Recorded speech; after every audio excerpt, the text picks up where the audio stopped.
السلام علیکم دوستو، تو آج ہم بات کریں گے کہ آپ اپنے کیٹیگری یعنی یوٹیوب کی کیٹیگری یا ٹاپک کو کس طریقے سے چن سکتے ہیں۔ اس کے لیے جو ہے آپ نے کیا کرنا ہے، تو اس کے بارے میں ہم بات کریں گے۔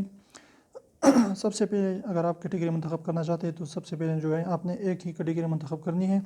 زیادہ سے زیادہ کیٹیگری جو ہے آپ نے منتخب نہیں کرنی، ایک ہی کیٹیگری کے اوپر آپ نے کام کرنا ہے اور اس طریقے کی جو ہے ویڈیوز آپ نے اپلوڈ کرنی ہے۔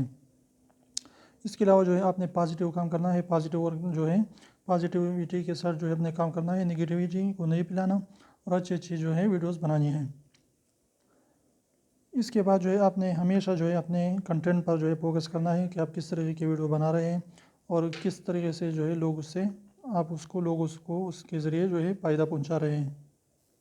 اگر ٹرینڈنگ ٹاپک موجود ہے، اگر وہ آپ کی کیٹیگری سے جو ہے میچ کر رہا ہے تو پھر آپ اس پر ویڈیو بنا سکتے ہیں، لیکن اگر آپ کی کیٹیگری کے مطابق جو ہے ٹرینڈنگ ٹاپک نہیں ہے تو آپ اس پر ویڈیو نہ بنائیں، ورنہ اس کی وجہ سے اگر آپ کے پاس سبسکرائبر بھی آ گئے تو وہ آئندہ کے لیے آپ کی ویڈیوز نہیں دیکھے گا، کیونکہ آپ کا وہ کیٹیگری نہیں ہوگا۔ تو اس لیے جو ہے ہمیشہ اپنے کنٹینٹ کو فوکس کریں اور اپنے کیٹیگری کے مطابق جو ہے ویڈیو بنائیں۔